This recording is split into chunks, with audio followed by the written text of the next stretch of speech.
اللہ تعالیٰ نے ایمان والوں کی صفات بیان کی ہیں، کیا کیا کوالٹیز ایمان والوں کے اندر ہونی چاہیے۔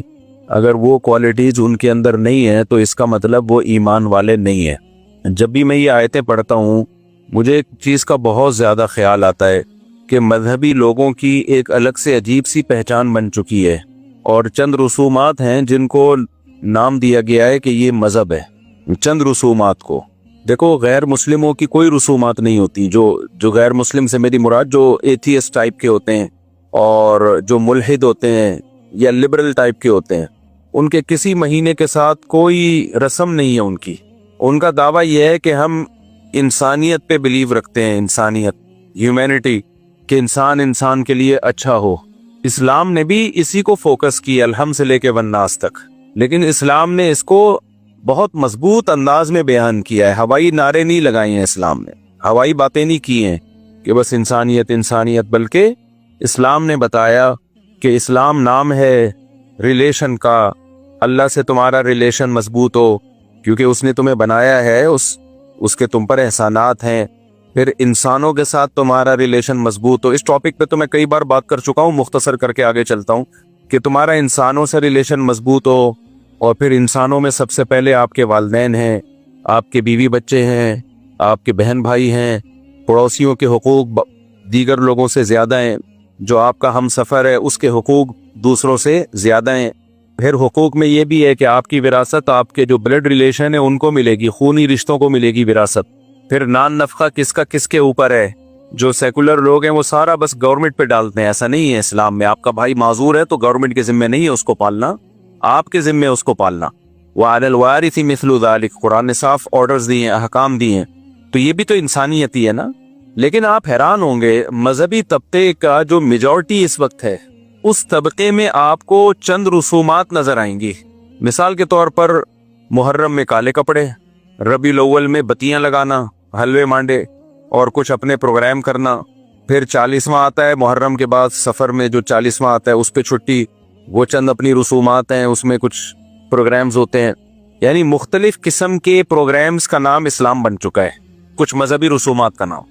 حالانکہ آپ الحمد سے لے کے والناس تک قرآن اٹھاؤ، خدا کی قسم لا الہ الا اللہ، انسانیت کے علاوہ کچھ ملتا ہی نہیں ہے آپ کو اس میں۔ وہ انسانیت آج مارکیٹ میں شارٹ ہو رہی ہے، وہ ختم ہو رہی ہے انسانی۔ وجہ پتہ ہے کیا ہے؟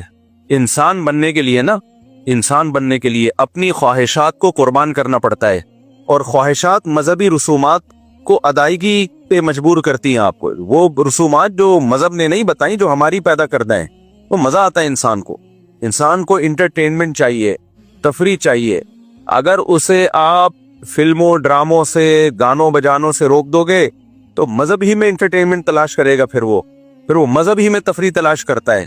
اب مذہب میں تفریح تلاش کرنے کے لیے اس کو مذہب کا لیبل لگانا پڑتا ہے۔ بھائی آپ کوئی کنسرٹ کر رہے ہو، کوئی میوزیکل شو کر رہے ہو، ہے تو یہ بھی تفریح، لیکن آپ اس میں مذہب کا لیبل لگا سکتے ہو؟ بولو، نہیں لگا سکتے۔ آپ ویسے ہی حلیم پکا کے کھا رہے ہو، مذہب کا لیبل لگا سکتے ہو؟ نہیں لگا سکتے۔ تو مذہبی لوگ بیچارے کہاں جائیں گے؟ ان کی تو زندگی اندھیری ہو جائے گی۔ تو انہوں نے کیا کیا؟ مذہب کے لیبل لگا کے انٹرٹینمنٹ کا ایک سامان، جیسے قوالی ہے، انٹرٹینمنٹ ہے۔ کاکڑ دنہ ہوتا ہے نا قوالی میں بیان میں کہتا ہوں نا کاکڑ دنہ ہونا چاہیے۔ اس پہ کیا مطلب کاکڑ دنہ کا؟ قوالی جب چلتی ہے سلولی شروع میں مزہ نہیں آتا، بورنگ ہوتے ہوتے پھر وہ جوش میں آتا ہے، پھر کاکڑ دنہ ہو جاتا ہے، ڈنگ ڈنگ کر کے شروع ہو جاتا ہے حساب کتاب، پھر مزہ آنا شروع ہوتا ہے، پھر لوگ جھومتے ہیں، ناچتے ہیں، ہے وہ بھی انٹرٹینمنٹ۔ لیکن اس انٹرٹینمنٹ میں کیا ہے؟ کوئی اہل بیت کی تعریف ہوگی، یا خدا کی حمد و ثنا ہوگی، یا پیغمبر کی صلی اللہ علیہ وسلم کی تعریف ہوگی۔ تو اب ہے انٹرٹینمنٹ، لیکن اس میں مذہب کا تڑکا لگانے کے لیے وہی میوزیکل پروگرام ہے، وہی میوزیکل شو ہے، وہی ہلنا جلنا ہے، تھرکنا ہے، جو انسان چاہتا ہے کہ تھوڑا سا کچھ مستی ہونی چاہیے، لیکن مذہب کا تڑکا لگانے کے لیے اس پہ اہل بیت کی تعریف ڈال دی، نبی کی تعریف ڈال دی، یا اللہ کی حمد و ثنا ڈال دی، تاکہ اس کو مذہب کا لیبل بھی لگ جائے اور مزہ بالی ووڈ والا آ جائے۔ مزہ کون سا ہے؟ وہی جو گانے بجانے اور تھرکنے میں آتا ہے۔ آج مذہب اسی چیز کا نام رہ گیا ہے۔ آپ تبلیغی جماعت کے بزرگوں کو جا کے دیکھو، کوئی زندگی میں نہ اس طرح کی انٹرٹینمنٹ نہیں ہے۔ آپ کو ایسا لگے گا دنیا میں سب سے زیادہ خوش کے لوگ ہیں، یہ خوش کے لوگ ہیں، لیکن راتیں زندہ ہیں تہجد سے، اشراق، اوابین، دعائیں، تلاوت، نماز، روزے۔ صحابہ کی سیرت دیکھ لو آپ، صحابہ کی آپ سیرت دیکھ لیں تو اس سیرت میں یہ ہمیں انٹرٹینمنٹ نظر نہیں آئے کہ جناب پروفیسر غامدی صاحب نے صحابہ کے دور میں کسی گلوکارہ کو ثابت کرنے کی کوشش کی ہے کہ مغنیاں تھی، وہ ناچ گانے کرتی تھی، حالانکہ وہ مغنیاں ترنم سے اشعار پڑھا کرتی تھی، تو اس کو انہوں نے گانے سے تعبیر کر دیا اور صحابہ کے دور کی سنگر بنا کے غامدی صاحب نے پیش کر دیا اس کو. تو غامدی صاحب ہیں بھائی، وہ بڑے لوگ ہیں، کچھ بھی کر سکتے ہیں، کیا خیال ہے؟ کوئی پوچھنے والا ہے نہیں. تو اب کیا ہے کہ جو اسلام کی روح ہے نا وہ بالکل ملیا میٹ ہوتی چلی جا رہی ہے، روح ختم ہوتی چلی جا رہی ہے. آپ محرم میں دیکھ لو کیا ہو رہا ہوتا ہے، لوگ مرثیے لگا کے گھوم رہے ہوتے ہیں. پھر ربیع الاول میں ایسی نعتیں آ رہی ہیں جو میوزک کے ساتھ، اور بالکل ان کا اتار چڑھاؤ ایسا ہے کہ کھڑے کھڑے آدمی کو تھرکنے کا دل کرنا شروع کر دیتا ہے. وہی اپنی ٹھڑک جو بالی ووڈ کی تھی وہ نعت لگا کے، بریلویوں میں بھی بہت سے علماء اس کے خلاف ہیں، اسی مسلک کو برا نہیں کہہ رہا، بہت سے بریلوی علماء خود کہتے ہیں کہ یہ غلط ہے، یہ نعتوں کا یہ اسٹائل، لیکن اس کے پیچھے جذبہ کیا ہے؟ انٹرٹینمنٹ. تبھی میں چیخ کے تھک گیا بھائی. انٹرٹینمنٹ اور بہت سارے طریقوں سے ہو سکتی ہے جو جائز ہیں، لیکن اس پہ مذہب کا لیبل مت لگاؤ. مذہب نے انٹرٹینمنٹ سے تھوڑی منع کیا ہے، جائز انٹرٹینمنٹ رکھو نا بھائی. دوڑو، بھاگو، سوئمنگ کرو، گھڑ سواری کرو. شادی بھی تو ایک انٹرٹینمنٹ ہے، شادی کر لو طریقے سے. اب لوگ کہتے ہیں اس میں بھی جب کریں گے تو ولیمے میں ڈانس، ناچنا اور بھنگڑے اور یہ سب. بھائی اس کی کیا ضرورت ہے؟ آپ کو دلہن مل جائے اس سے بڑی کیا انٹرٹینمنٹ ہے؟ بس کافی ہے نا، یہ کافی ہے. اب آپ لوگ ایک کرتے ہو، اس میں لاکھوں روپے اڑا دیتے ہو، لاکھوں روپے. ولیمے میں جو ڈول ڈمک کے اور بارات میں جو ڈول ڈمک کے اور پھر یہ جو ٹوپی ڈرامے چل رہے ہیں آج کل، لاکھوں روپے اڑا دیے. ایک دن کی انٹرٹینمنٹ ہے اور لاکھوں خرچ ہو گئے، لوگ کھا پی کے چلے گئے، ڈکار مار کے، کوئی پوچھتا بھی نہیں، بھول جاتا ہے کہ کس نے کیا کھلایا تھا ہمیں. اس سے بہتر نہیں ہے سادگی سے چہر کر لو یار، کم خرچہ.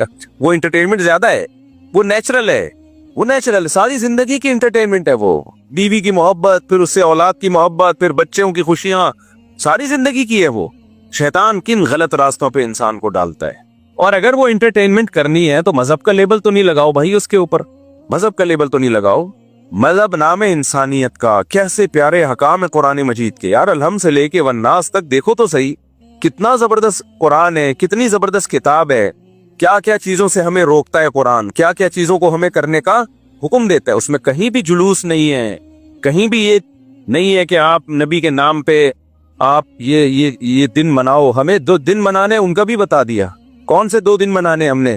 بھائی عید الفطر ہے، عید الاضحیٰ ہے. لوگ کہتے ہیں 14 اگست کیوں مناتے ہو؟ مذہب کا لیبل لگائے بغیر مناتے ہیں بھائی اس کو، سمجھ گئے نا؟ اس پہ مذہب کا لیبل نہیں لگاتے، جبکہ ربیع الاول کی عید اس پہ مذہب کا لیبل لگا ہوا ہے. مجھے ایک بات بتاؤ، کسی کی پرمیشن کے بغیر اس کا لیبل کہیں اور لگا سکتے ہو آپ؟ کمپنیاں اس کیس کر دیتی ہیں آپ کے اوپر.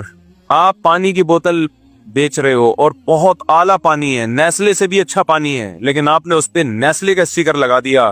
نیسلے والے بولیں گے بھائی ہمارا اسٹیکر ہٹاؤ. آپ کہیں گے ہمارا پانی کی کوالٹی آپ کے پانی سے بھی بہترین ہے. نیسلے والے بولیں گے بھائی آپ زمزم بھی بیچ رہے ہو، ہمارا اسٹیکر لگانے کی اجازت نہیں ہے. تو آپ کچھ بھی کریں، مذہب کا لیبل نہ لگائیں اس کے اوپر، مذہب کا لیبل نہ لگائیں. مذہب الحمد سے لے کے والناس تک اللہ نے قرآن میں بیان کیا اور بتا دیا کیا کام کرنا ہے، کیا کام نہیں کرنا ہے. جو کرنے کے کام ہے وہ بھی بتا دیے، جو نہیں کرنے کے کام ہے وہ بہت آسان ہے. اور جائز انٹرٹینمنٹ بھی بتا دی ہے، جو حلال تفریح ہے وہ بھی بتا دی اللہ تعالیٰ نے. تو اس پہ اکتفا کیوں نہیں کرتے بھائی؟ مالکم لا ترجون للہ وقارا وقد خلقکم اطوارا. پیغمبر اپنی قوم کو کہا کرتے تھے تم اللہ کی تعظیم کیوں نہیں پہچانتے؟ اللہ جب تمہیں حکم دے رہا ہے یہ کرو تو کیوں نہیں کرتے؟ جب منع کر رہا ہے کہ یہ مت کرو تو کیوں نہیں منع ہوتے؟ آپ بتاؤ، جتنے پیغمبر دنیا میں آئے ہیں سب پیغمبروں نے اپنی قوموں کو کیا دعوت دی ہے؟ ان کے عقیدے خراب تھے تو ان کو بولا یہ عقیدہ درست کر لو. ان کے اعمال خراب تھے، کچھ ناپ تول میں کمی کیا کرتے تھے، ان کو بولا ناپ تول میں کمی مت کیا کرو. کچھ کیا کر جھوٹ بولتے تھے ان کو جھوٹ سے روکا. کچھ امانتوں میں خیانت کرتے تھے ان کو امانتوں میں خیانت سے روکا. کچھ لڑکوں سے بدفعلی کرتے تھے ان کو بدفعلی سے روکا، زنا سے روکا، ماں باپ کے نافرمانی سے روکا، رشتہ داری توڑنے سے روکا. تمام آسمانی کتابوں کی بیسک تعلیمات یہی ہیں، اور یہ آج ہماری سوسائٹی میں نظر نہیں آئیں گی. آپ پروگرام کر رہے ہیں، اس سے پڑوسیوں کو تکلیف ہو رہی ہے اس کو پروگرام سے. ادھر حدیث میں آ رہا ہے کہ جو پیٹ بھر کے کھائے اور پڑوسی بھوکا سوئے وہ مومن نہیں ہے. اور آپ نے اتنی تیز آواز سے کوئی پروگرام لگایا ہوا ہے کہ وہ سو نہیں سکتا ساتھ والا آپ کے. آپ اپنی آواز اس کو سنا رہے ہیں، اور جب آپ سے کہا جاتا ہے کہتے ہیں اچھی بات ہے بھائی سب کو سننی چاہیے. زبردستی سنانا کہاں سے؟ اچھی بات. میں جب یہاں مسجد میں آیا تو میں نے کہا بھائی جمعے کی جو تقریر ہوگی نا وہ ہماری اس مائک پہ اسپیکر پہ نہیں ہوگی, باہر کا اسپیکر آف ہوگا. بعض لوگوں نے اعتراض کیا کہ اس بہانے بہت سے لوگ آپ کا بیان سن لیتے ہیں. میں نے کہا بھائی جو نہیں سننا چاہتا وہ بھی تو سن لیتا ہے نا, کیوں زبردستی؟ میں نے کہا بھائی اسلام سے اس کی پرمیشن لے کر آؤ کہ اسلام نے یہ کہا ہو کہ زبردستی اپنی بات لوگوں کے کان میں ٹھوسو, یہ کہاں ہے اسلام میں؟ پرمیشن لے آؤ تو ہم کر لیں گے. تھانے سے پرمیشن مل بھی جائے تو اتنی پرمیشن کافی نہیں ہے, پہلے پرمیشن کس سے ملنا ضروری ہے؟ اللہ سے. اچھا یہاں مذہبی لوگ ایک گڑبڑ یہ کرتے ہیں کہ جب آپ خود شریعت کے خلاف کام کر رہے ہو تو آپ پھر اس پہ مذہب کا لیبل لگاتے ہو کہ تمہیں حق سننے سے تکلیف ہوتی ہے, اذان کی آوازیں مائک پہ ہونی چاہیے, اسپیکر پہ ہونی چاہیے, لیکن اتنی تیز آواز کر دینا مائک کی کہ آپ کی مسجد کے قریب دوسری مسجد ہے, آپ کی اذان کی آواز آپ کے محلے کو بھی کراس کر کے دور دور تک جا رہی ہے. بھائی اس محلے کے لیے وہ والی مسجد کافی ہے, ان کی اذان کی آواز وہ سن لیتے ہیں. آپ کی اذان کی آواز ایک لمٹ ہونی چاہیے, جو آپ کے مسجد کے ارد گرد کے لوگ ہیں وہاں تک آواز پہنچ جائے, بس اتنا کافی ہے. کسی مسجد میں عمل ہوتا ہے اس پر؟ اتنے زور زور کے بھونپو لگاتے ہیں نا, کان پھٹنا شروع ہو جاتے ہیں. لیکن جب آپ مؤذن کو یا مسجد کی انتظامیہ سے کہو بھائی یہ اسپیکر کو تھوڑا سلو کر لو, آواز پہنچ جاتی ہے. پہلے زمانے میں مؤذن ایسے چیخا کرتا تھا زور سے, اس کی آواز سے کان کے پردے نہیں پھٹتے تھے. اب تو ٹیکنالوجی نے ترقی کی ہے, آپ والیوم جتنا چاہے بڑھا دو, اتنا بڑھا دو کہ ایسا لگے کہ کسی نے دھماکہ کیا, ایٹمی بم کو بم پھٹائے. بڑھا سکتے ہو آپ. تو مؤذن کیا کرتے ہیں؟ فل. کئی بار ہماری مسجد میں ایسا ہوا, پھر میں نے مؤذن کو سمجھایا, میں نے کہا والیوم آہستہ کرو بھائی, بچے ڈر کے اڑ جاتے تھے, اتنی کم زور سے آواز. تو کیوں بھائی اتنی پاورفل آواز کیوں رکھی ہے؟ اب مذہبی لوگ اس میں گڑبڑ کیا کرتے ہیں, جب ان کو کہا جائے, محلے پڑوس والے آ کے بولے تھوڑا سا والیوم کیا کریں, سلو کریں, کیونکہ دوسرا محلہ جہاں سے شروع ہو رہا ہے تو ان کو ان کی مسجد کی آواز پہنچ جاتی ہے, آپ اپنے محلے تک رکھیں. تو پتہ ہے کیا جواب ہوگا؟ لو اذان کی آواز سے تمہیں تکلیف ہو رہی ہے, اللہ کا نام سننے میں تمہیں تکلیف ہو رہی ہے, تم تو اسلام سے ہی خارج ہو, میں تو اور بڑھاؤں گا تاکہ تم جیسے شیطانوں کو تکلیف ہو. اور پھر حدیثیں بھی سناتے ہیں کہ شیطان جو ہے اذان کی آواز سن کے بھاگتا ہے نفرت سے, تو شیطان ہے, اذان کی آواز سن کے بھاگ رہا ہے. اب یہ آپ قرآن و سنت کا ناجائز فائدہ اٹھا رہے ہو, یہ آپ کیا کر رہے ہو؟ قرآن و سنت کا غلط فائدہ. اسی طرح مؤذن بہت لمبی لمبی اذانیں بھی دیتے ہیں, یہ بھی غلط ہے. اتنی لمبی اذان, اللہ دیکھو کھینچنے کی تو کوئی انتہائی نہیں ہے. لفظ اللہ پہ مد نہیں ہے, لفظ اللہ پہ مد. ہم نے مفتی رشید احمد صاحب رحمہ اللہ تعالیٰ کے, میں نے 7-8 سال اذان دی ہے, حضرت نے کہیں لفظ اللہ کو ایک الف سے زیادہ کھینچ لیا نا, جیسے اللہ اکبر, یہ تھا ہماری اذان کا طریقہ.